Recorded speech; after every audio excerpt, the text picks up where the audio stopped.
नमस्कार और जय हिंद मेरे सभी प्यारे मित्रों को।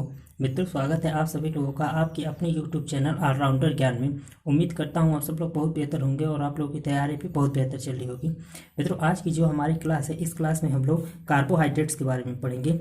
ठीक है, और कार्बोहाइड्रेट को हम लोग मित्रों बायोलॉजी के पॉइंट ऑफ व्यू से पढ़ेंगे। ठीक है, केमिस्ट्री के पॉइंट ऑफ व्यू से नहीं पढ़ेंगे। मतलब इसमें हम लोग जो कार्बोहाइड्रेट्स है इसकी कंपोजिशन या स्ट्रक्चर के बारे में बात नहीं करेंगे। हम लोग सिर्फ कार्बोहाइड्रेट को बायोलॉजिकल पॉइंट ऑफ व्यू से देखेंगे कि ये हमारी बॉडी के लिए क्यों आवश्यक है और किन किन चीज़ों का सेवन करने से हमारी बॉडी में कार्बोहाइड्रेट पर्याप्त मात्रा में मेंटेन रहता है, बना रहता है। ठीक है, जिससे उसकी कमी ना हमारी बॉडी में हो। ठीक है, तो चलिए मित्रों, देर ना करते हुए इस चैप्टर को हम लोग शुरू करते हैं। मित्रों, जो कार्बोहाइड्रेट्स होते हैं इसमें मुख्य रूप से कार्बन, हाइड्रोजन और ऑक्सीजन एलिमेंट मिले होते हैं। ठीक है, कार्बन, हाइड्रोजन और ऑक्सीजन, ये जो तीनों एलिमेंट मिलके जो कंपाउंड बनाते हैं उसको हम लोग कार्बोहाइड्रेट कहते हैं। ठीक है, और इस कार्बोहाइड्रेट में भी मित्रों जो कार्बन, हाइड्रोजन और ऑक्सीजन, इनका जो रेशियो होता है वो 1:2:1 की रेशियो होता है। ठीक है, कैसे? आप लोगों ने मित्रों ग्लूकोज का नाम सुना होगा। ठीक है, ग्लूकोज जो होता है इसका जो फार्मूला होता है वो क्या होता है? वो होता है C6H12O6। C6H12O6। अब इसमें देख लीजिए मित्रों, कार्बन, हाइड्रोजन, ऑक्सीजन, तीन एलिमेंट है तो ये क्या कहलाएगा? कार्बोहाइड्रेट कहलाएगा। ठीक है, क्या कहलाएगा? कार्बोहाइड्रेट कहलाएगा। और इसमें जो कार्बन, हाइड्रोजन, ऑक्सीजन का जो रेशियो है तीनों एलिमेंट का, अगर यहाँ 6 है, यहाँ 12 है, यहाँ 6 है, 6 से डिवाइड करें तो यहाँ देख लीजिए 1:2 और 1:1, मतलब कार्बन, हाइड्रोजन और ऑक्सीजन, इनका जो रेशियो वो 1:2:1 के फॉर्म में। ठीक है, उम्मीद करता हूँ इतनी बात आप लोग को समझ में आई होगी। चलिए आगे बढ़ते हैं। वर्क की बात कर लेते हैं कि कार्बोहाइड्रेट का वर्क क्या है हमारी बॉडी के लिए। ठीक है, तो कार्बोहाइड्रेट जो मित्रों provide energy plus working capacity increase. मतलब क्या हुआ कि जो कार्बोहाइड्रेट है हमारा जो शरीर है उसको ऊर्जा उपलब्ध कराता है। हमारी बॉडी को क्या करता है? ऊर्जा उपलब्ध कराता है और हमारी कार्य क्षमता को बढ़ाता है। ऊर्जा उपलब्ध कराने का मतलब क्या है मित्रों? देखिएगा, जो 50 से 80%, ठीक है, 50 to 80% एनर्जी जो है हमारी बॉडी को मित्रों, ठीक है, वो हमें मिलता है कार्बोहाइड्रेट से। किससे मिलता है? कार्बोहाइड्रेट से। तो इससे कंफर्म है मित्रों कि जो कार्बोहाइड्रेट है हमारे बॉडी के लिए कितना इंपॉर्टेंट है। ठीक है, कार्य क्षमता बढ़ाने का मतलब मित्रों ये है कि 350 से 400 ग्राम पर डे जो है कार्बोहाइड्रेट की जरूरत होती है हमारी बॉडी को। अगर 350 से 400 ग्राम पर डे कार्बोहाइड्रेट हमारी बॉडी को मिलता है तो हमारी एनर्जी पर्याप्त मात्रा में मेंटेन रहती है, जिससे हमारी बॉडी प्रॉपर रूप से अपना काम कर सकती है। ठीक है, ये इंपॉर्टेंट क्वेश्चन है मित्रों, ये एग्जाम में पूछा गया है, ये एसएससी के एग्जाम में जो है ये क्वेश्चन पूछ चुका है। 1 ग्राम जो कार्बोहाइड्रेट है मित्रों वो 4.2 कैलोरी एनर्जी प्रोवाइड कराता है। 1 ग्राम कार्बोहाइड्रेट जो है वो 4.2 कैलोरी एनर्जी प्रोवाइड कराता है। ठीक है, चलिए आगे बढ़ते हैं और कार्बोहाइड्रेट के बारे में कुछ पॉइंट्स को देख लेते हैं। चलिए मित्रों, ये क्वेश्चन भी पूछ चुका है, एसएससी ने क्वेश्चन पूछा कि निम्नलिखित में से कौन जो है वो चार ऑप्शन दे दिया कि निम्नलिखित में से कौन जो वो तुरंत ऊर्जा प्रदान करता है। तो ऑप्शन दे देगा आपको, फैट दे देगा, प्रोटीन दे देगा, विटामिन दे देगा, कार्बोहाइड्रेट दे देगा। ठीक है, तो यहाँ हमारा ऑप्शन जो हो जाएगा, ये भी इंपॉर्टेंट क्वेश्चन है, तो ये तुरंत ऊर्जा देते हैं। जो कार्बोहाइड्रेट होता है मित्रों वो क्या करते हैं? इंस्टेंट एनर्जी स्रोत है। ठीक है, मतलब तुरंत ऊर्जा जो है ये प्रदान करते हैं। तो ये चीज़ इंपॉर्टेंट है, ये चीज़ भी आप लोग याद रखिएगा। ठीक है, इंस्टेंट एनर्जी सोर्स कौन है? ग्लूकोज है। ग्लूकोज का मतलब और कार्बोहाइड्रेट है। और मित्रों कहीं कहीं कभी कभी ऑप्शन में कार्बोहाइड्रेट नहीं रहेगा लेकिन वहां पे ग्लूकोज आ जाएगा। ठीक है, तो ग्लूकोज आ गया तो ये ऑप्शन भी आपका क्या हो जाएगा? सही हो जाएगा। अगर इंस्टेंट एनर्जी सोर्स में अगर कार्बोहाइड्रेट नहीं है, ग्लूकोज का ऑप्शन है, तो आप ग्लूकोज को टिक कर दें। क्यों? क्योंकि ग्लूकोज जो है एक ही कार्बोहाइड्रेट है। ठीक है, कार्बोहाइड्रेट की डाइजेशन की बात करते हैं मित्रों, तो कार्बोहाइड्रेट का जो डाइजेशन होता है वो हमारी जो बगल कैविटी होती है या मुख गुहा होती है। ठीक है, मुख गुहा से ही जो डाइजेशन होता है कार्बोहाइड्रेट का वो शुरू हो जाता है। ठीक है, और जो मुख गुहा होती है इसमें भी डाइजेशन किस चीज़ का होता है? स्टार्च का पाचन होता है। हमारा जो मुख गुहा होता है या बकल कैविटी होती है उसमें स्टार्च होता है। चूंकि स्टार्च भी एक ग्लूकोज ही है, स्टार्च भी है मित्रों, जो है वो क्या है? एक तरीके का कार्बोहाइड्रेट ही है। तो कार्बोहाइड्रेट का पाचन कहाँ होता है? हमारे मुंह से होता है। किस रूप में? स्टार्च के रूप में। स्टार्च का पाचन हमारे मुख में होता है, तो यहीं से बकल कैविटी या मुख गुहा से ही जो है कार्बोहाइड्रेट का पाचन शुरू हो जाता है। ठीक है, चलिए अब देख लेते हैं कि कार्बोहाइड्रेट जो है वो कितने प्रकार के होते हैं। ठीक है, तो जैसा कि आप लोगों को मित्रों स्पष्ट है, कार्बोहाइड्रेट को है 3 भागों में हम डिवाइड कर सकते हैं। ठीक है, पहला जो होता है उसको कहते हैं मोनोसेकेराइड। ठीक है, पहला प्रकार जो होता है उसको कहते हैं मोनोसेकेराइड। दूसरा प्रकार जो होता है उसको कहते हैं डाइसेकेराइड। क्या कहेंगे? डाइसेकेराइड। और जो थर्ड पार्ट होता है उसको कहते हैं पॉलीसेकेराइड। ठीक है, चलिए, उम्मीद करता हूँ इतनी बात आप लोगों को समझ में आ गई होगी। अब मोनोसेकेराइड के बारे में हम लोग पढ़ लेते हैं, ठीक है। तो मोनोसेकेराइड में हम लोग मुख्य रूप से 3 तरीके की कार्बोहाइड्रेट को डिस्कस करेंगे, जिसमें पहला ग्लूकोज हो जाएगा, दूसरा फ्रक्टोज और जो तीसरा हो जाएगा वो गैलेक्टोज हो जाएगा, ठीक है। चलिए, ग्लूकोज के बारे में पढ़ लेते हैं। ग्लूकोज जो है मित्रों इंस्टेंट एनर्जी सोर्स है। अभी मैंने बताया कि जो कार्बोहाइड्रेट है वो इंस्टेंट एनर्जी सोर्स है, मतलब तुरंत ऊर्जा प्रदान करता है। तो अगर ऑप्शन में कार्बोहाइड्रेट है तो कार्बोहाइड्रेट को टिक कर दीजिए, और नहीं तो अगर ग्लूकोज है तो ग्लूकोज को। ये चीज़ आप लोगों को याद रखना है मुख्य रूप से, ठीक है। काफ़ी इंपॉर्टेंट चीज़ है कि ग्लूकोज इंस्टेंट एनर्जी सोर्स है और कार्बोहाइड्रेट भी इंस्टेंट एनर्जी सोर्स है। तो ग्लूकोज मिलता किससे है मित्रों? तो जो फ्रूट्स होता है, फल, और मेन मुख्य रूप से जो ड्राई फ्रूट्स होते हैं उसमें कार्बोहाइड्रेट पाए जाते हैं या ग्लूकोज पाए जाते हैं, ठीक है। और ये जो ड्राई फ्रूट्स है इसमें भी किसमें मुख्य रूप से अंगूर और किशमिश जो है इसमें मुख्य रूप से ग्लूकोज पाए जाते हैं, ठीक है। चलिए आगे बढ़ते हैं, फ्रक्टोज की बात कर लेते हैं। तो मित्रों जो फ्रक्टोज होता है ये क्वेश्चन में पूछा गया है कि आपको कई ऑप्शन दे देगा कि निम्नलिखित में से सबसे मीठा कार्बोहाइड्रेट कौन सा है। तो ऑप्शन दे देगा आपको ग्लूकोज, फ्रक्टोज, गैलेक्टोज, सुक्रोज या जो भी चीज़ है, लैक्टोज, माल्टोज, जो भी ऑप्शन दे दे। तो जो सबसे इंपॉर्टेंट चीज़ है, ये चीज़ आप लोग को याद रखना है कि जो फ्रक्टोज है, ठीक है, ये सबसे स्वीटेस्ट है। यहाँ मैंने स्टार बना दिया इसीलिए कि ये सबसे स्वीटेस्ट है। तो ये चीज़ आप लोग को याद रखना है कि सबसे जो स्वीटेस्ट कार्बोहाइड्रेट होता है वो कौन सा होता है? फ्रक्टोज होता है। ये चीज़ आप लोगों को याद रखना है। और ये मिलता कैसे है मित्रों? तो जो हनी होती है, मधु, और जो फ्रूट्स होते हैं, मधु और फ्रूट से ये चीज़ मिलती है फ्रक्टोज हमें, ठीक है। और फ्रक्टोज हमें मिलता कैसे है? तो बाय डाइजेशन ऑफ सुक्रोज। जब सुक्रोज का डाइजेशन होता है, सब सुक्रोज हमारी बॉडी में पचता है तो वहां से फ्रक्टोज फॉर्म होता है, ठीक है। जब सुक्रोज ब्रेक डाउन होता है, ठीक है, तो वहां से ग्लूकोज और फ्रक्टोज ये दो चीजों में ब्रेक डाउन होता है, ठीक है। तो उम्मीद करता हूं इतनी बात आप लोगों को समझ में आएगी। चलिए आगे बढ़ते हैं और गैलेक्टोज के बारे में पढ़ लेते हैं। गैलेक्टोज की बात करें मित्रों, तो जैसा कि आप लोगों ने देखा होगा, गैलेक्टोज के बारे में ज़्यादा कुछ नहीं जानना है, बस आप लोग को ये जानना है कि जो गैलेक्टोज होता है ये हमें कैसे मिलता है। तो जब डाइजेशन होता है लैक्टोज का, लैक्टोज जो है मित्रों एक प्रकार का डाइसेकेराइड है। लैक्टोज जो है एक प्रकार का डाइसेकेराइड है। तो जब लैक्टोज जो डाइसेकेराइड है इसका जब ये ब्रेक डाउन होता है, ठीक है, तो ग्लूकोज और गैलेक्टोज में ब्रेक डाउन होता है, तो वहां से हमें ये जो गैलेक्टोज है वो हमें मिल जाता है। तो गैलेक्टोज जो होता है कैसे मिलता है हमारी बॉडी को? जब लैक्टोज का डाइजेशन होता है तो हमें क्या मिल जाता है? गैलेक्टोज मिल जाता है, ठीक है। चलिए आगे बढ़ते हैं और डाइसेकेराइड के बारे में हम लोग पढ़ लेते हैं, ठीक है। तो डाइसेकेराइड मित्रों भी है, जो डाइसेकेराइड है इसमें मुख्य रूप से हमें 3 प्रकार के डाइसेकेराइड पढ़ने हैं, ठीक है। पहला जो हम पढ़ेंगे वो सुक्रोज हो जाएगा, दूसरा लैक्टोज और तीसरा माल्टोज, ठीक है। तो चलिए सुक्रोज के बारे में हम लोग पढ़ लेते हैं। सुक्रोज मित्रों जो है एक प्रकार का डाइसेकेराइड है, ठीक है। और ये सुक्रोज जो है वो बनता कैसे है? जब ग्लूकोज और फ्रक्टोज ये दोनों मिलते हैं तो वहां से सुक्रोज का फॉर्मेशन होता है। जो सुक्रोज है उसका फॉर्मेशन कैसे होता है? जब ग्लूकोज और फ्रक्टोज मिलते हैं तो सुक्रोज का फॉर्मेशन होता है। ये इंपॉर्टेंट चीज है, ये चीज आप लोगों को याद रखना है। जो टेबल शुगर होता है, जो सुक्रोज होता है मित्रों, सुक्रोज को ही हम लोग टेबल शुगर कहते हैं। टेबल शुगर का मतलब क्या हुआ? टेबल शुगर का मतलब जो चीनी होता है, जो हमारे घरों में इस्तेमाल होता है चीनी, तो सुक्रोज को ही हम लोग टेबल शुगर कहते हैं। या जो घरों में इस्तेमाल होता है शुगर, वो है सुक्रोज, ठीक है। इसी को हम लोग चीनी भी कहते हैं। इसी को क्या कहते हैं? चीनी कहते हैं, शुगर को ही। तो इसको हम लोग टेबल शुगर भी कहते हैं। ये चीज आप लोग याद रखिएगा, ठीक है। मिलता कैसे है मित्रों? तो शुगर केन यानी गन्ने से और बीट कैरेट यानी कि चुकंदर से जो है सुक्रोज वो हमें मिल जाता है, ठीक है। चलिए आगे बढ़ते हैं और लैक्टोज के बारे में बात कर लेते हैं। लैक्टोज और माल्टोज के बारे में हमें पढ़ना है, ठीक है।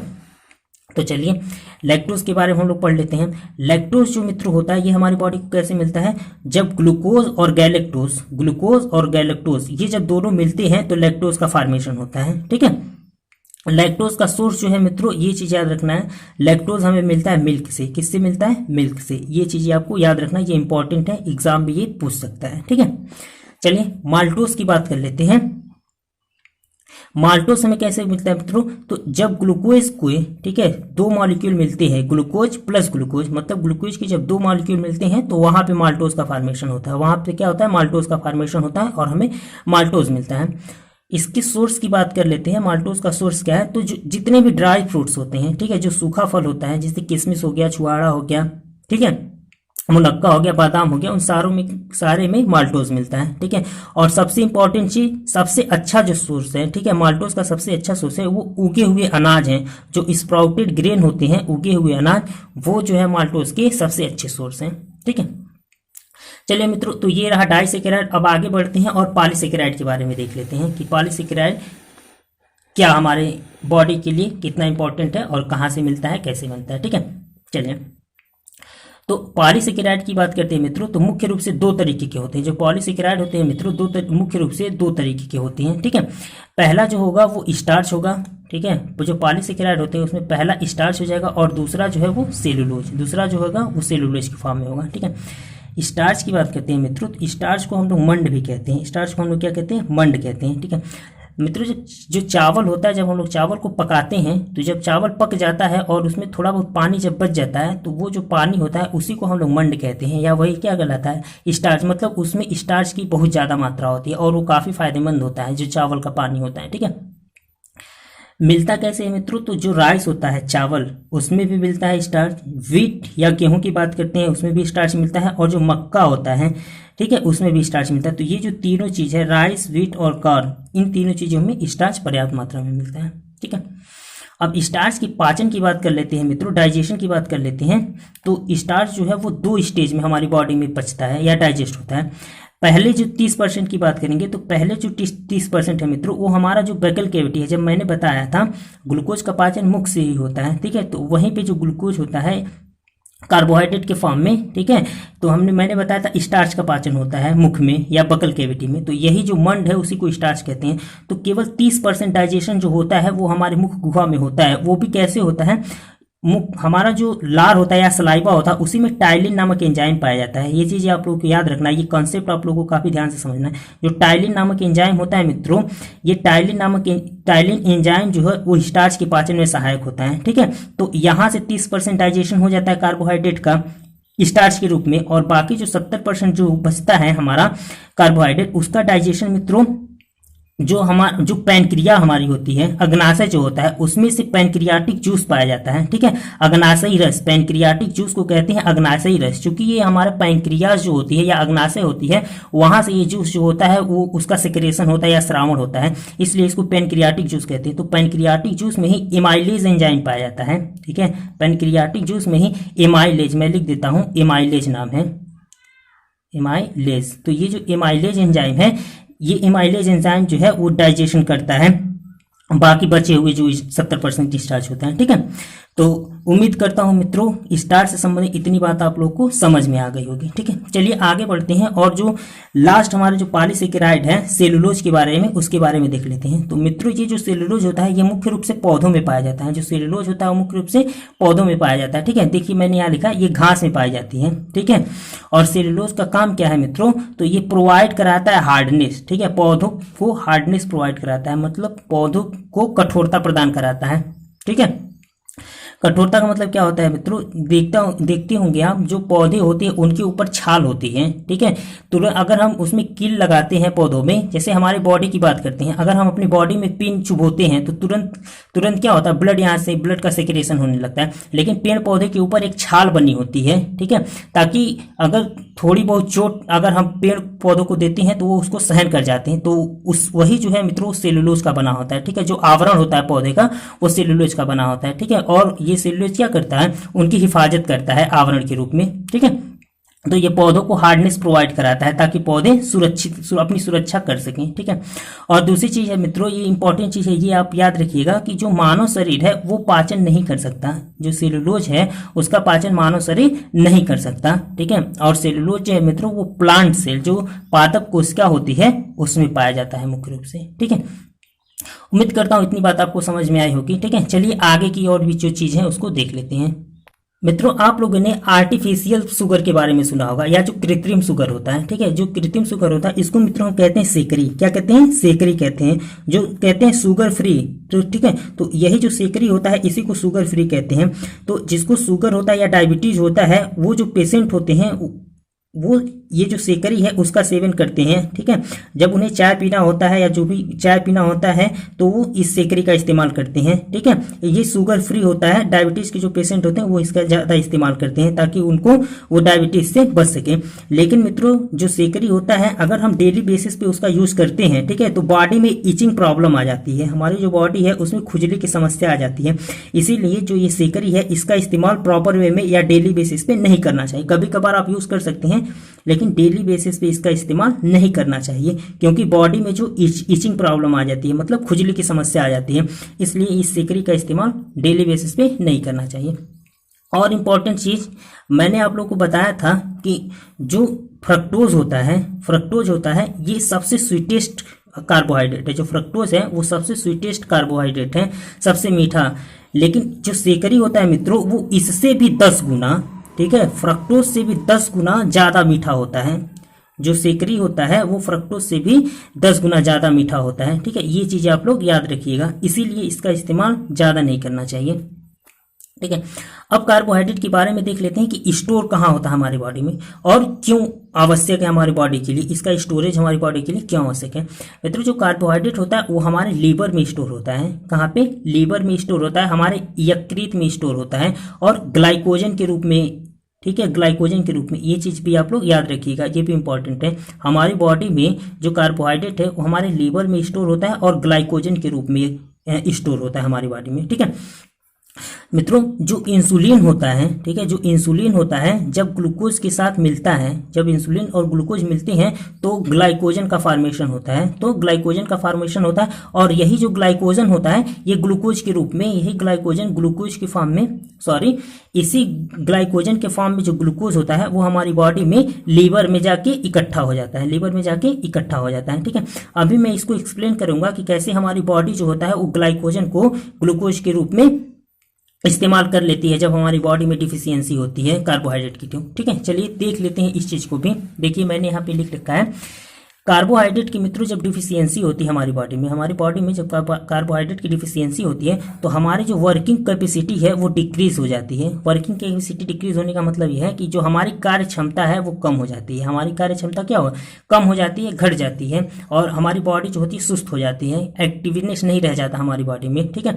तो इसकी जो सप्लाई है वो दो बेसिस पे कर सकते हैं। या तो हम अपने खाने की मात्रा बढ़ा ले। खाने की मात्रा का बढ़ाने का मतलब है कि खाने की मात्रा में जो ग्लूकोज है की मात्रा बढ़ा दें, मतलब साग सब्जी की मात्रा अधिक कर दें और ड्राई फ्रूट्स जो है उसकी मात्रा अधिक कर दें, तो ग्लूकोज की पूर्ति हो जाएगी, मतलब खाने की मात्रा बढ़ाकर। और जो दूसरी चीज है, अगर हम ये भी नहीं कर पाते हैं, चूंकि हमारे बॉडी में ग्लाइकोजन अगर कलेक्ट रहेगा तभी जो हमारी बॉडी है वो खुद से ग्लाइकोजन के फॉर्म में ग्लूकोज की पूर्ति कर सकती है, ठीक है। तो ये तो काम करना ही पड़ेगा, खाने को तो बढ़ाना पड़ेगा। और अगर आप खाने पीने में अच्छे हैं, ठीक है, आपका खान पान अच्छा है और किसी दिन बाई चांस आप नहीं खा पाते हैं, ठीक है, या प्रॉपर वे में आपको ग्लूकोज नहीं मिल पाता है, तो जो हमारी बॉडी है वो स्वतः जो है ग्लाइकोजन से ग्लूकोज की पूर्ति कर लेती है। हमारी बॉडी स्वतः ग्लाइकोजन से ग्लूकोज की पूर्ति कर लेती है, लेकिन हमारी बॉडी में ग्लूकोज होना चाहिए तब।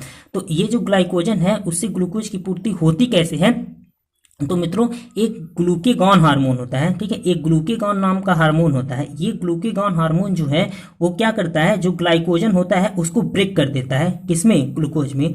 ग्लूकेगॉन हार्मोन जो है वो ग्लाइकोजन को ग्लूकोज में ब्रेक कर देता है, और इस तरीके से हमारी बॉडी जो है वो ये प्रोसेस हमारी बॉडी में चलता रहता है। जब भी ग्लूकोज की कमी होती है तो जो लीवर या यकृत में ग्लाइकोजन कलेक्ट हुआ है उसको ये जो ग्लूकेगॉन हार्मोन है, ये ग्लूकेगॉन हार्मोन क्या करता है, ग्लूकोज के फॉर्म में ब्रेक कर देता है, और यहां से हमारे ग्लाइकोजन से ग्लूकोज की हमारी बॉडी में क्या हो जाती है, पूर्ति हो जाती है। और इस तरीके से हम कार्बोहाइड्रेट की मात्रा को कवर कर लेते हैं अपनी बॉडी में, और हमारी बॉडी अपनी वर्किंग कैपेसिटी को मेंटेन किए रहती है, ठीक है। तो उम्मीद करता हूं मित्रों आज की जो हमारी क्लास है आप लोगों को काफी पसंद आई होगी, और कार्बोहाइड्रेट के बारे में जो भी चीज़ मैंने डिस्कस की वो सारी आप लोगों को अच्छे से समझ में आ गई होगी, ठीक है। तो मित्रों बस जाते जाते यही कहना चाहूँगा, अगर कोई मित्र चैनल पर नया है तो चैनल को सब्सक्राइब करना ना भूलें और पास वाली बेल आइकन को दबाना ना भूलें, जिससे आने वाली वीडियोज़ की नोटिफिकेशन आप लोगों को मिलती रहे, ठीक है। तो इस वीडियो में मित्रों बस इतना ही, मिलेंगे फिर आगे की वीडियो में, तब तक अपना ख्याल रखिएगा। जय हिंद, जय भारत।